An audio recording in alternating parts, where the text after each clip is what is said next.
Uh-oh, it's not running. There it goes. There, I see streaming live.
Welcome, Cooper Middle School parents, families, students.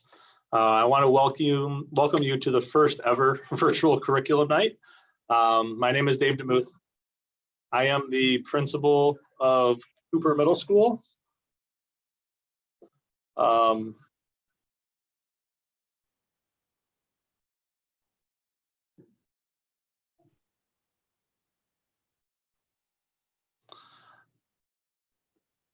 This is Catherine Joy. She's our new assistant principal at Cooper.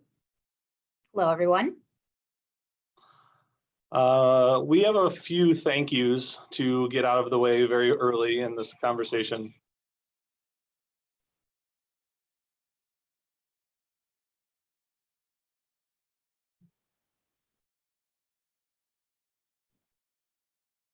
Thank you to our students and our parents for your flexibility, for all that you are doing with your students at home. There are no more people, there are no more people in this world that want our students back with us. We know that is very hard at home. I have 3 kids of my own, 2 of grade school age. So both our family is struggling with that, just like your family could be struggling with that. So we thank you for your flexibility, for your patience. We know that the school year didn't start out perfectly, but hopefully over the last couple of weeks, it's been better.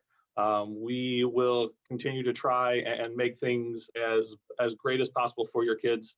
And we are trying a lot of new things here. Obviously virtual curriculum night, so a little technical difficulties at the beginning, but we're trying a lot of new things, and with new things, sometimes we don't do it as successfully as we want. So we're trying all those things that are different, and we're trying to make it as great as an experience for your kids as possible. Thank you to the staff. The staff, you guys have been amazing. You guys are doing amazing work with all the students. We thank you also for your flexibility and your patience with all the different things that have been going on in this crazy world that we're trying to live in right now. Over the last couple of weeks, I've had a conversation with a lot of parents.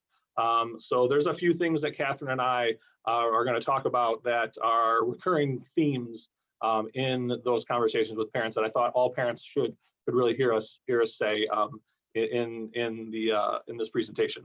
The first thing is about breaks. Our staff is working extremely hard to build in those breaks into their lessons, into their daily lessons. But if your son or daughter needs to take a break during a lesson, just respectfully let your teacher know. Make sure it's at a good time where it's not in the middle of a lesson. It's maybe when they're doing some work or doing some work time, and go ahead and take that break. If a teacher, or when a teacher hopefully gives you a break, make sure this is more for the students, make sure you're actually taking that break, not going to play on YouTube or Fortnite or go back onto another device. Really take your break, get away from your screen for 5, 6, 7 minutes, whatever that break is, to make sure you are well rested and you've come back revitalized. We all are spending a lot of time in front of our screens lately over the last I don't know how many months since March 13th, but we need those breaks. So go ahead and make sure you take those breaks, and we're doing our best to build in those breaks during the school day, during the lessons. We know that Google Meet has been kind of spotty in places. Do your best. Make sure that you are getting into those Google Meets as much as you can. We know the internet sometimes, especially in this area, there's been work going on with internet by Comcast, by AT&T, by all the different providers. Just make sure that when you are able to and your internet is functioning at 100%, you're in those Google Meets and doing the best you can during the day. Make sure if you're not going to be in a Google Meet or your internet breaks down, once that internet comes back, you communicate with your teacher. They will really want to know if your internet breaks or your computer or your Chromebook is struggling. Make sure you talk to them, and they will help support you through that process. Catherine, what else? What other things that we have to talk about? So in general, we want the students to approach remote learning like they would in-person learning to the greatest extent possible. But of course, it's different because it's not the same as in-person learning. So one of the topics that has come up as well is whether or not students need to keep their camera on. And that's just not a debate here, it's just in the education worldwide. So we're asking again, to the extent at which your technology allows, to the extent that you can, please ask your child to keep their camera on. And there's a couple of different reasons why we think this is important. One is that face-to-face contact that we have with the kids. That is really essential to foster a sense of belonging. We're working hard to create this classroom community in this virtual world, which is tough.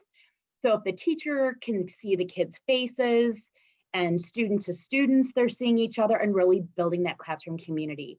So that's one essential piece. Another one is, as the teacher is watching the kids interact, they can gauge the level of student understanding, student curiosity. Through their body language, we can see if they're engaged or not engaged. So all of those pieces are really important to us. And we hope that as the school continues and the kids get to know each other, that they'll feel more comfortable speaking in camera in front of their peers. But we know it's not always possible due to internet connections or a variety of other reasons. So if you have a concern about that, please reach out to your teacher and have the student or the parent talk to them so we can support you. And hopefully with time, your child will feel more at ease with that. The other topic I'm going to talk about tonight is PTO. So we want to thank our PTO members for all the time that they volunteer to support our kids. It's really such an essential partnership that we have with the school. And so they have given me the privilege of speaking for them since they couldn't be on the Zoom meeting tonight.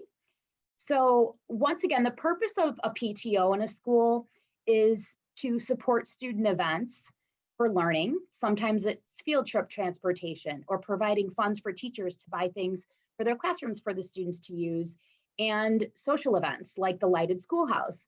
So those things are important and we need your support. The PTO board for the new school year, Ellen Burnett is our soon-to-be PTO president. Kim Charvet, soon to be our PTO secretary. Kelly Edson is our PTO treasurer.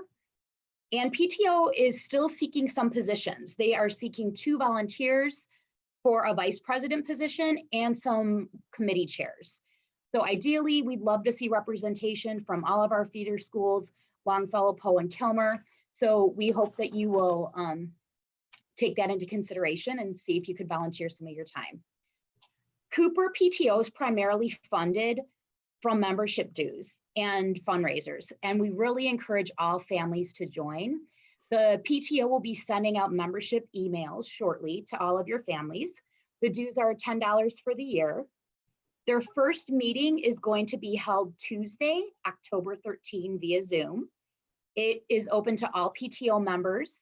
At that time, officers will be voted in at the first meeting. And again, we really would love to see a representation from our new 6th grade families and just from all 3 of our feeder schools to keep making that Cooper community strong. So stay tuned from an email from PTO. Anything else you wanted to add, Dave? No, thank you. Thank you guys for tuning in today.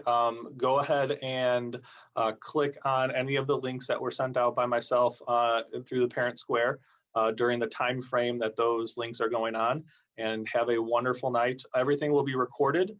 So if you do miss something or someone misses something, we can get you those recordings. So have a great night. We really appreciate everything that you're doing. Everything that you've done, and we hope to see you in person sometime very, very shortly. Thank you. Have a great rest of your night. Thank you. Good night.